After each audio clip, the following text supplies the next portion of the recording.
You know the little brain in a bowl that walks around Jabba's palace with legs? Brain in a bowl. Anyways. That thing is called a Bomar monk. A Bomar monk? I was going to say, just like a Bomar monk. It's got legs, baby. It's like a fishbowl with a brain in it. It's like in the background of Jabba's palace in Return of the Jedi. And it's just like a tank of brain with like metal legs. And there's going to be like two people that listen to this episode that go, oh, this is Bomar monk! Let's go! Let's go! Welcome to Roden Tomatoes. I'm Ben Roden. I'm Brady Tomatoes. This is a show where we talk about movies, magic, and Muppets! Where did we leave off? Last time we left off, we ended with Toy Story 2. It was our first S tier. We put Toy Story at the very, very top. Because Toy Story 2, I do feel, is like, it's the golden child of sequels. It truly is. It's great.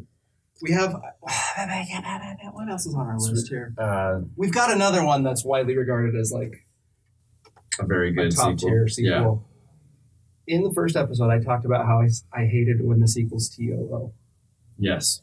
And I'm leaving on a trip today to Italia. Mm-hmm. And I had to check into our little like Airbnb in Venice. And it was one of the funniest websites I've ever encountered. It was just like kind of just the worst user experience possible. So I had to register all our guests, which included I had to take a picture of my passport. I had to take a picture of me holding my passport. And then it's like, take a picture of your ID and the back of the ID. And I'm like, what is... For the hotel? Yeah. I think Venice is like, there's like something about like visiting Venice that's weird because you have to pay a fee. And a lot of times the fee is paid by the property. Anyway. Weird. What is the back of my passport in this context? They're like, take a picture of your ID. So I open up my passport, take a picture of the back of my ID. I'm like, you wanted to see the black cover of my ID? I don't know what that means. Odd. But the only reason I brought this up is this website was technically in English, but had been poorly translated into English. Okay. And so whenever the word T-O appeared, it was T-O-O. And it felt like the universe mocking me. Send us to... Yeah, so it would be like, click to go to the next page. To go also the next page. Anyway. It knows, dude. You know, the internet. I put it out there and it was like, screw you, guy. Yeah, this is evidence that Google listens. It listens to is like, how do we just totally piss off Ben? We know they're listening. I thought they were listening to sell me stuff, but they're just listening to spite me. I don't like it. All right. Did we wrap up Toy Story 2? Yeah, we wrapped up Toy Story 2. We spouted its praise. And so we have... Now we kind of got, I feel, a lot of... I don't know how else to describe it. Like the meh sequels out of the way. I think like this part 2, TOO, of this podcast is going to be a little tougher, I think. Yeah. This is like Ben and Brady's podcast, The Reckoning. Thank you. It's when things get deeper. Yeah.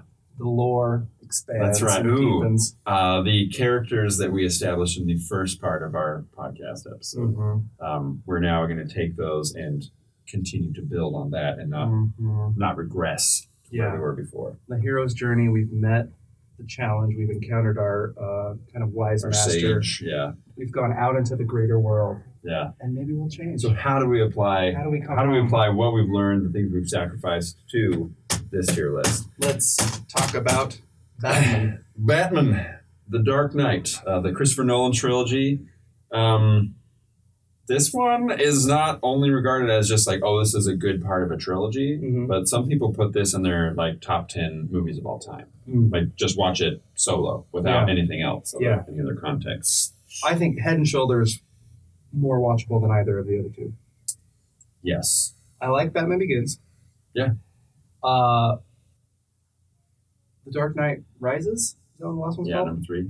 That is an example of a movie where I see it, and in the theater, I'm like, this is the greatest thing I've ever seen. And about 25 minutes later, I'm like, that was stupid as hell. Yes. Like, it just immediately, it's like it's made of paper mache, and I spray a hose on it. It just, like, it falls apart, and I can see this rickety frame, and it's just like, oh, actually, that was pretty bad. That was me, too. It was like recency bias. Yeah. Right? Because I remember it being in theaters, and you had, like, the big Bane's talking. I have no idea what the hell he's saying, but it sounds cool. Oh, he's just, Tom Hardy is like 50 years from now when language has completely devolved and somebody's looking up the term aura farming in the dictionary. Have you heard of this? No. Just aura farming. Just farming aura. That is Tom Hardy. That's aura. He just stands around and exudes presence, Yeah. you know? He's great, man. And that was like peak Tom Hardy's cool. And yeah, couldn't understand a lick, but you're like, they put Bane in a movie and he's not stupid? Oh, yeah. Like, because there had been the Batman and Robin, I think, had Bane in it, and he was full on, like, Power Rangers looking. Yeah, and then I think a lot of the times we've seen Bane depicted, he's just kind of a big brute. Right. But I do believe, like, in the comics, he's very more, smart. Yeah, he's more Yeah, intelligent. he's He's like the leader of a crime ring. A mastermind. Yeah. And he has a teddy bear. I will say that, like, I can't remember if The Dark Knight Rises was the very next Nolan film that came out after The Dark Knight. Oh, but yeah, maybe. I do feel that, like, after The Dark Knight, then Christopher Nolan started, like, intentionally sound mixing strictly for IMAX. Because after The Dark Knight, it is so hard to understand what the hell anyone is saying in Christopher Nolan movies. The music is very, very loud. It's like, and then you got and it's so hard. It's very frustrating. Mm-hmm. And I do feel like The Dark Knight Rises was a good example, like one that was very clear. Like the sound mixing is really not suited for everyone. And it was like even better than it was originally because they had that first clip that either was leaked or released of Bane talking, and it was like no one could understand that. So I think they did like another pass they remastered because the fan response was like, what? Yeah. Yeah. This would be a really funny bit if on the finished episode, this whole segment is just like really low and we just have Hans Zimmer playing super loud.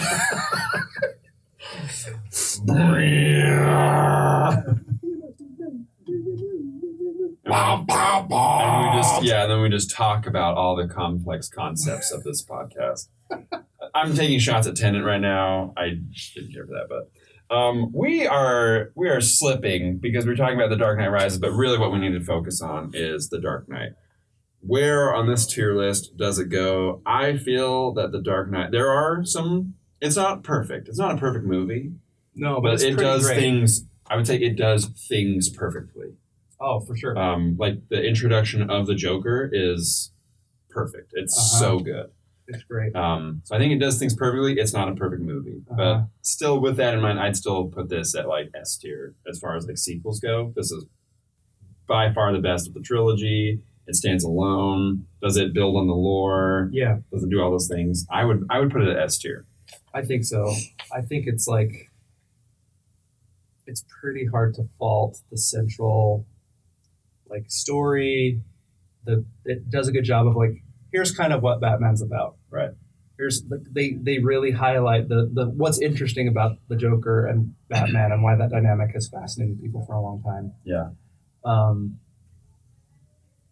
There's parts, a lot of it is just like doesn't quite hold up. Like they can't seem to figure out how to make a movie where Batman doesn't end up fist fighting the Joker, which is like, oh yeah. I know he's got the dogs, but why are we he would just rip his head off immediately. Yeah. And the whole like surveillance device thing. That's my one qualm. Well, that's my biggest qualm, I think. I need a picture. Yeah. And then he uses all of the sonar from all of the cell phones to like get aerial views and zoom in to like where the Joker is. And when he's in that virtual 3D view and then you see that topless woman run past, that felt gratuitous. Oh man. Overall I think it's great. I think it has a lot of great moments. The music is phenomenal. Music's great. The ending's phenomenal. Mm-hmm. The Gary Oldman little monologue about he's not the hero we deserve, but he's the hero we need right now. Yeah. It's pretty good. I think the overall message of this, and this is what going back to like what does a sequel actually serve? Does it build? Because on this one, Batman doesn't go back and he's like, I need to discover a way to bring fear into people. Because that was the first movie. It's like, how do I become a symbol? How do I use? How do I take my weakness and turn it against my enemies? So that I can fight justice in a way that's not violent or like that's not like killing. Sure. But in not this violent, one, kind of a stretch. I'll name you, but I won't kill you. I'll absolutely destroy your quality of life. But I won't put you in your misery. Kill you. But I do think the one thing that I like about this is Batman's old tricks, like using fear, doesn't work on the Joker. He cannot be intimidated. Mm-hmm. He is not afraid of Batman. Yeah. And I think that's one of the things that really builds. Like that's why this is such a good sequel, because the journey he went through in the first movie, it's not like he forgot it. He still uses it with other people. Yeah. He's just introduced to a new challenge where he needs to then grow, and he realizes it's like a sacrifice. Yeah. Like he has to take his like I'm a hero persona and get it out of the way. Yeah. For the greater good. Yeah. He's got to do bad things for the greater good. Totally. Which I think is great. Yeah. And it's like, I don't know, Batman is one of the few superheroes where you can do something like that and not have it feel too sort of self-indulgent. Mm. Like it's naturally such a dark character that it's like, yeah, this is kind of a cool, like philosophical debate that happens. There's the scene where he's beating up the Joker, and the Joker, like, it's on the nose, but says like, you have nothing.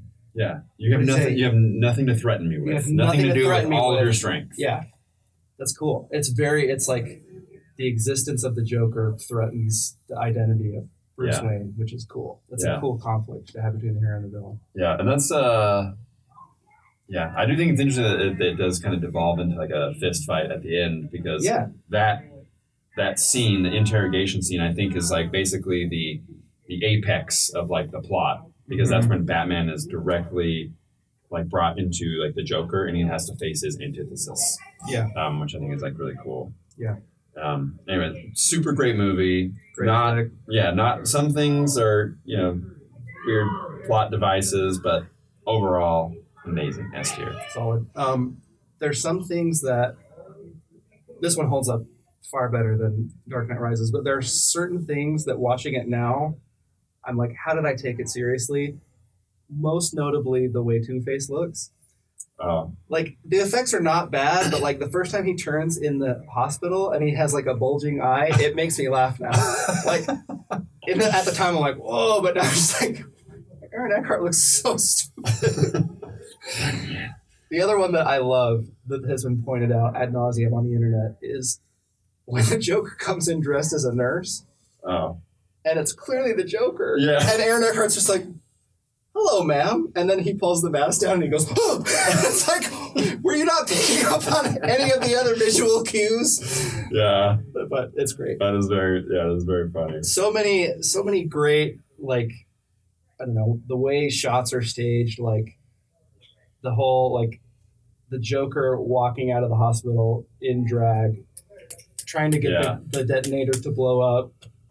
And the explosion goes up behind him. Which, great. And I've heard this a lot, is like his reaction to something not blowing up is genuine, because he was supposed to push it and walk away, and it didn't work. Yeah. So him pushing it and then it goes was like it's genuine. Fantastic. Was legit, it's so good. It's so great.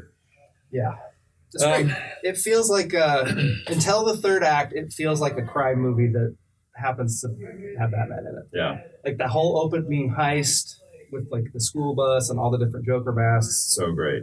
Amazing. So it feels like, okay, this could be in a movie like Heat or something. Yeah. And then it's like, it feels like a very gritty, grounded crime thing that Batman just happens to be in, which is fun. So we're hitting Batman pretty hard.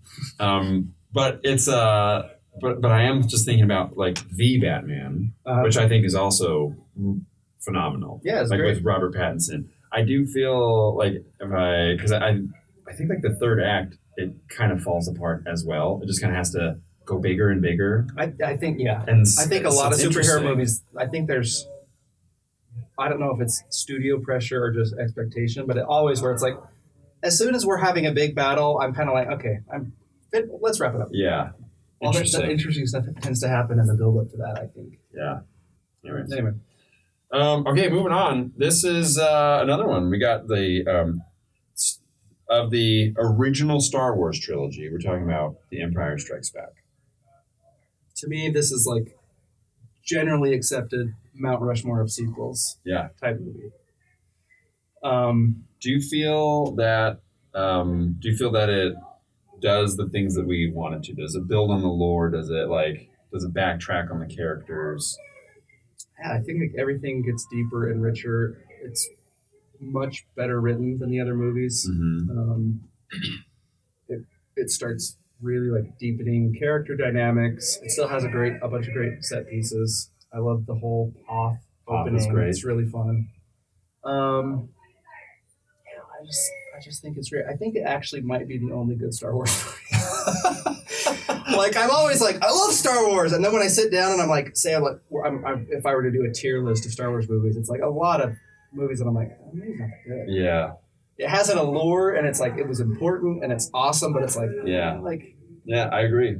Empire feels like moment to moment feels like this is a real movie. Yeah, I agree. I think Empire is 100% the best of the Star Wars movies. Yeah, the best of the Star Wars movies, and I do think it's a really great sequel. I would also put this at an S tier. Mm-hmm. Because I don't really have anything bad to say about Empire. I do wonder if because it was such. I think some movies get a pass on things. Not saying this is what Empire does, but like some movies get a pass on things simply because of like the time that it came out. Like this whole like Darth Vader revealing that he was like the father. Like that was like it blew people's brains, right? Yeah. It was like the thing that you did not want to get spoiled. And so like that's like a moment in like the whole film, and so I'm wondering if like because that was like such a thing, it was such a groundbreaking thing, and because it has a good moment, like does that put it in a place where like we're seeing it's like S tier? Like does that affect our lens in seeing this movie as a whole, or like overall? That's a good question. Because like Avengers Endgame, for example, some people like Endgame is like the best Avengers movie, but I would say it's not because it has a good moment, like the final, like everyone's coming in and Captain America catches the hammer. That's a great moment, and people are going to remember that moment and watching it in theaters for their whole life. True, because people went crazy. Yeah, a really good moment. But could I tell you what happens in the movie outside of that? I can give you a gist. Yeah. So that's what I'm wondering. I'm just saying, like the Empire Strikes Back has one of those moments, like culturally iconic moments.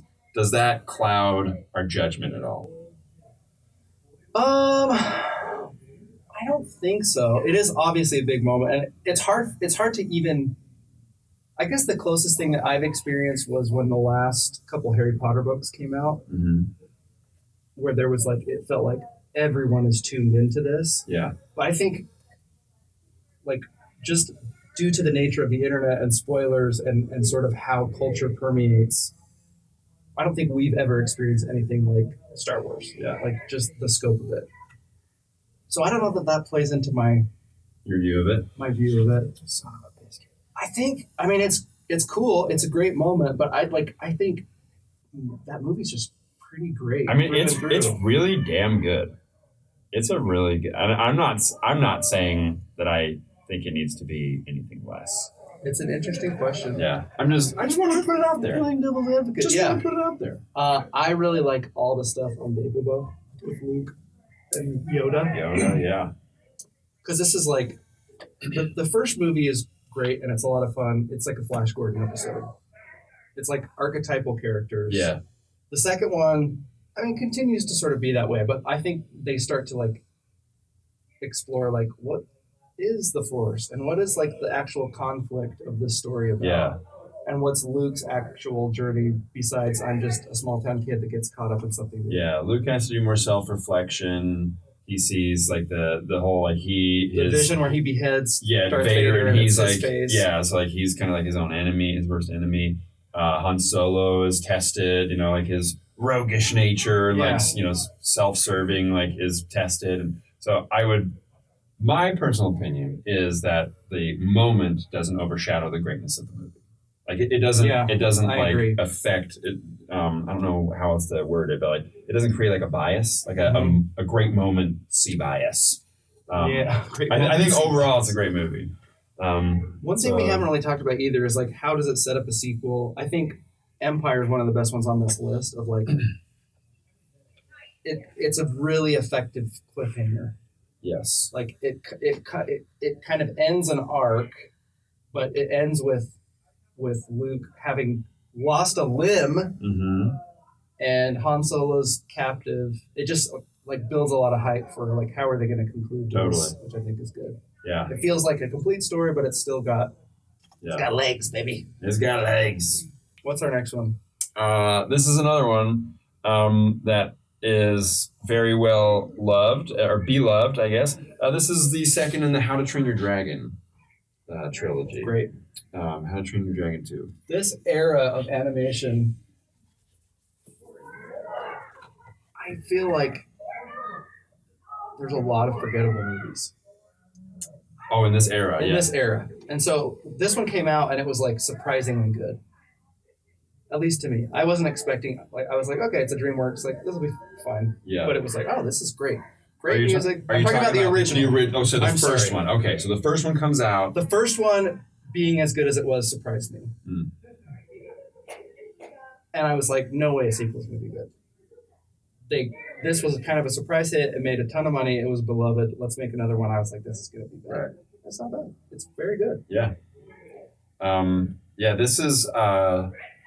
watching the first How to Train Your Dragon in theaters was almost like one of those what do they call them in Inside Out? The core memories. The core memories. Yeah.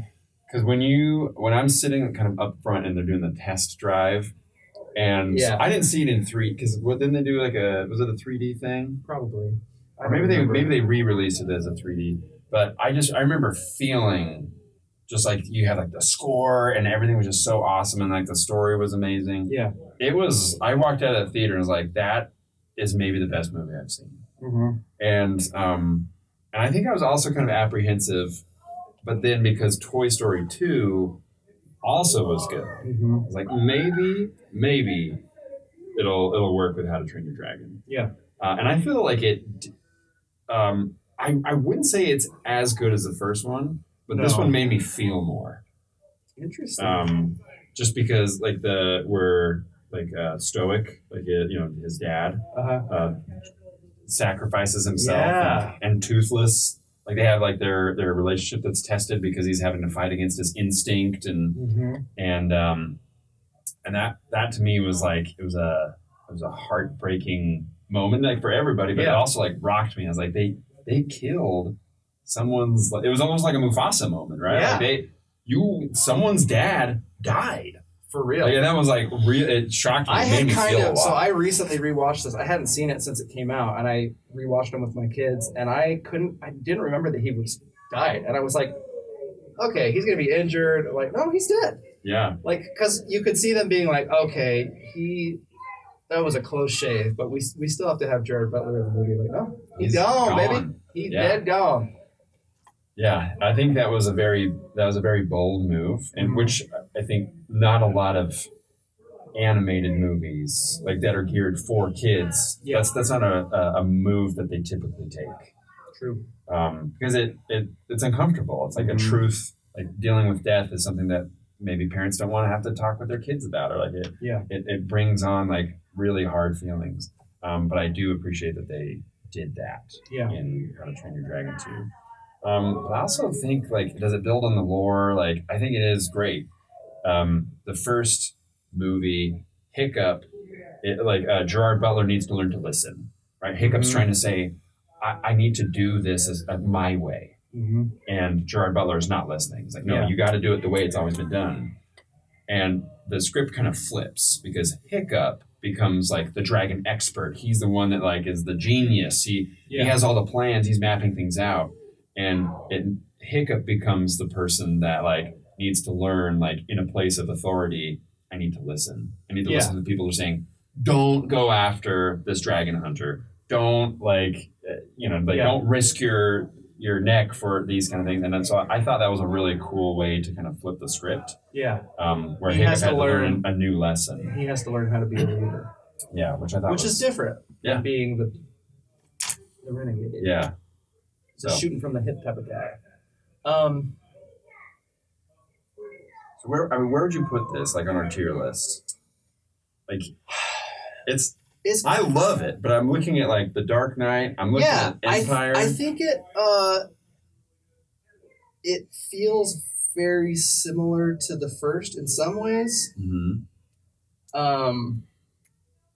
Did it need to be made? That's kind of my question. It feels less necessary than some of the other ones. Yeah. It's like, oh yeah, this is some more stuff that happened to Hiccup, and like he grows. Yeah. It's a good story, but it's not as. It feels like after the first one, like, oh, that was complete. What happens in the third one? Have I seen the third one? There's a light fury. Third one is the weakest of the three. Okay. They have to move out of Burke because Burke gets destroyed. The themes, I'd have to go back and watch it and try to re-examine it, but it wasn't as standout as like. I think this is like an A or a B. Okay, I want to just because it almost hurts me to not put it in S because I just love it so much. Yeah. I'm so. Okay, never mind. The gods have spoken. Google it. Okay. Only will be. Okay. I think A is great. To be A.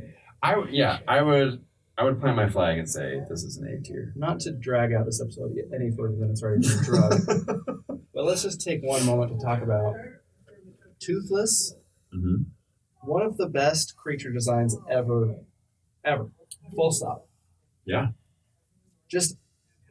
And like we went and rewatched the live action remake, and it feels like the exact character model. It feels like they just like, hey, here's the asset, put some like new textures on it. Like, but the way that it can go from feeling like a kitten to a fighter plane in the same scene is just like it's a brilliant creature design. I 100% agree because when he's cute, he's so cute. But then it's like it turns into a stealth bomber. Yeah. It's like it's such a flexible, emotive character. Yeah, I've never really thought about that, but yeah, props to DreamWorks because I think that does take that takes a lot of design work and incredible thought and animation and like are the teeth permanent? Obviously they can't because it's named Toothless, but like how are the teeth going to look popping in and out? How much detail are we going to pay into all the different?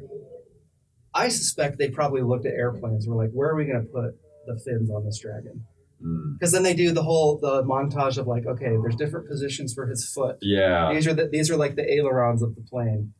It's just it's so brilliant. There's so much stuff. I just feel like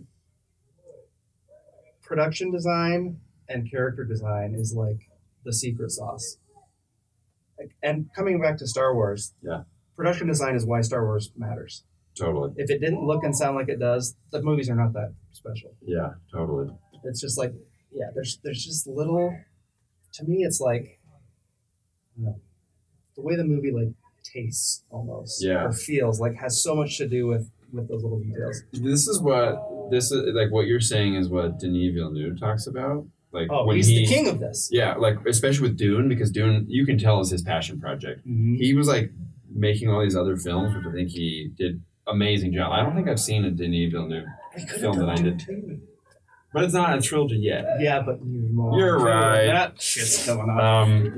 I think we should do like a whole thing on Dune because it's worth talking about. Sorry, I didn't mean. But like one of the things I saw in an interview was Denis said, "I want people to be able to feel that they're on Arrakis, like to feel and like almost like taste, like all of your senses are there that like you're on Arrakis, and that you can tell like." There's a reason it was so successful at the box office, why cinema heads went crazy over it. Yeah. Because it really does, like all that attention to detail, the character development, like the set design, the sound design, everything plays into like building this experience Yeah. for like to bring the viewer into it. Yeah. So and I think How to Train Your Dragon also does that. Yeah. Which is great. Word. All right. How are we looking on time? Do we do one more? Yeah, we can do one more. I think there's a lot to talk about with this one. We talked about how this was in one of our first episodes. How The Matrix was one of my first rated R movies. Oh yeah. That was edited. Someone basically just like just went back and tried to record over like the VHS, and sometimes we just got the word twice. Yeah, it was very fun. Yeah. But I was so stoked for the second one, and similar to Dark Knight Rises, when the second Matrix came out, my dad checked me out of school. Oh, freaking cool, man! Like we got checked out of school. And I was in high school at the time. Me and like my friends, we went and saw The Matrix 2, and we left the movie. We're like, that was freaking so cool, so much better than the first Matrix. Yeah. I'm gonna lead with that. And that deflated. Absolutely. Yeah. Okay, so again, I watched this recently, which you would think would mean I'd have a clearer picture, but it means that really they blend together. So this one, how does this one start? This one starts with Trinity. She does the motorcycle thing. It's very similar to the first one. But it starts with her dying, right? Or at least getting shot. And then it's sort of like a flash forward. Because her blowing up the power station actually takes place at the end of this heist, doesn't it? Yeah, so maybe it like sets up for something you see, something happen. I don't remember exactly how it transitions, but essentially this is where you learn about, like in the Matrix, you learn about the other programs. Like you have the like the Oracle in the first one. That's like a program. The key maker, the key master. Yeah, you have like the key maker. You have the there's Oracle. There's the Merovingian. The Merovingian is pretty awesome. Then you have he has like those weird ghosts that like the dreadlock twins, the Wayans brothers, the white Wayans, the Wayans from White Chicks characters. And so you see more of that. Yeah, this is you also start to see Zion in this one, right? Like there's some you get back to Zion and you see. Yeah, because the harbor and is this the one that had the big like, the silo orgy in the caves? Yeah, kind of weird. Yeah. Or just big rave. Yeah. Or grave, as they call it on the internet. Great. Okay. Yeah. Okay. All right. And then this one ends with Agent Smith taking over the body of someone in Zion. Of sort of reverse matrix. So a program inhabits a human body. A human body. Yeah. Neo also he reaches into Trinity's wireframe because how the freak would you show that like without a wireframe? But it's like the ones and zeros, and he reaches in and like pulls out the bullet and like starts her heart. And Okay. There's the big scene where he fights 600 Agent Smiths, a bazillion Smiths, in the playground. The rooftop area, not the big street scene. Not the big one in the rainy ravine. Okay. Yeah. So this one is like definitely deepens the lore to mixed results. Yeah. Where it's kind of like, I don't know. The first one is very like allegorical. Yeah. Even more so, like I watched a really interesting video about like the sort of transgender reading of the movie. You know that the Wachowskis are transgender. So there's like a reading of this movie that's all about like sexual identity and gender identity that's really interesting. And waking up. But anyway, there's multiple reasons. The first one, it's like, this is super interesting. Yeah. At the same time, it's pretty straightforward. Like if you read it at face value, here's what the plot is. Yeah. This one feels pretty muddled to me. Yeah. In terms of like what the programs are, and it kind of feels like it complicates the sort of good versus evil struggle a little bit, where you're like, the programs are kind of like people. They're kind of like people. And there's like that couple, they have like the Indian couple with like the little girl program that Neo meets on the train. Maybe that's not till the third one. No, I think she does. Did she show up in the second one? It was one of those cases where they filmed the second one and the third one at the same time, so we don't have to worry about the age thing. But I do think that you do see the little girl. Yeah. But yeah, they definitely they took it. They took like the what if we don't really see our reality in the way that we're used to seeing it, and we kind of break that lens a little bit. Mm-hmm. They took it and they said, okay, so what if we take the lore that you now feel you know about the Matrix and we twist it? Because the architect talks about how it's like a continual reboot cycle. Like Neo has done this exact same thing. They've gone through this exact same thing, 7 times, or I can't remember how many times it is. Mm-hmm. But like he's able to see projections of the things that, like the way that he's approached the situation. And every single time he's chosen to reboot the Matrix because things get way out of hand. And so it basically starts over. Like this is basic. This is the cycle. This is exactly the cycle. This is the program. So then it's So whereas the first one felt like this sort of allegory or the plot is an interesting backdrop for like a fun action. Yeah. This one feels like it almost gets in the way, or feels like it starts to clash. Those elements become like kind of a lot to deal with. Yeah, there's too much going on. There's a little too many notes. Yeah, a little too rough. A little too rough. That being said, I think the set pieces are like the whole chase scene on the freeway. That was sick. Pretty rad. It was pretty cool. They did build a freeway. They built it. And that is one of those things, like a standout moment. Yeah. At the time, I thought the fight with all the Agent Smiths was also sick. I look back now, I was like, they look a little gummy bear now, but it's still impressive. Yeah. There's the whole freeway scene I think is awesome. At the end of that scene, the 2 white dreadlock ghosts, the 2 Asian princes. This is a reference that no one will ever get. Yeah. Unless you've seen the 1996 smash hit card game Get Bit. Get Bit. All right.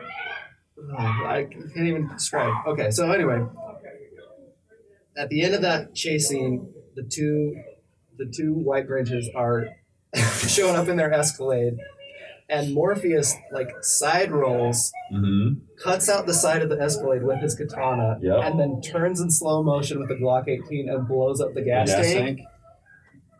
It's cool. Awesome. It's cool. Full anime. That whole set piece is just like will always be an all-timer for me. It's very fun. I did. So one thing that I thought that I actually still really like about the sequel is how Agent Smith, because I remember watching the trilogy and I'm thinking the one that actually makes the big difference in this like cycle is Agent Smith. He's the anomaly. Right. Yeah, he's the variable that ruins everything. Yeah, it's not Neo. Neo is doing the same thing he's always done.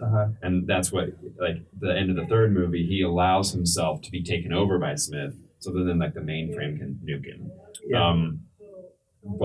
So I did like that this second one introduced that. It's like, Smith is not just, like, a throwaway bad guy. Yeah. He is this variable that has, like, set everything in motion.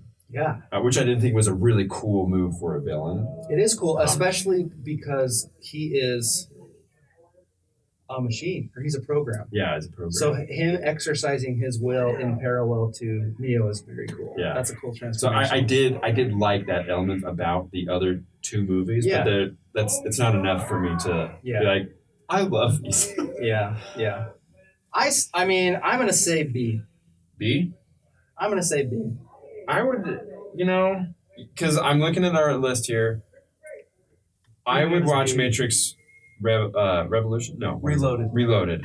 Revolutions is the Resurrection. That's the 4th one. Resurrection is the most recent one, which was oh my gosh, something absolute. Yeah, whatever. I would say I would put this above Temple of Doom and Men in Black 2. Men in Black 2 is so forgettable. Yeah. Where I have gone back and I've seen the second Matrix. There are really cool moments. I think it's rewatchable. I also think the Matrix movies have just like kind of a cool feel. Yes. Like, again, it's a combination of like that kind of weird green coloring and the music. Like sometimes it's like just kind of like cozy to rewatch a Matrix movie. Totally. Yeah, I would agree. I think I think it fits very nicely in B. Beautiful. That's just where it goes. Beautiful. That's where it goes. Oh man! All right. Well, Someday we'll finish this. This sequel episode is going to become a trilogy, so we're going to see if like the second episode of this, we'll have to rank the second episode of this trilogy that we made. This is becoming very meta. It's going to be our first D tier. I'm telling you this episode. Absolute garbage. Oh man. We got some fun ones coming up, so be sure to tune into part 3. Turn into it. Yeah. Don't tune into it. Yeah, turn into part 3. Become it, like Agent Smith becomes Neo. That's or right. Vice versa. We'll be talking about Moana 2, Pirates of the Caribbean, Shrek 2, Transformers 2, the Two Towers and the Lord of the Rings trilogy, and finally X2, X-Men United. It's been great. Super fun. Be safe in Italy. If you're in Italy and you're watching this, I don't know how this would be possible, but if you're in Italy and you happen to watch this and you happen to see Ben, say hi.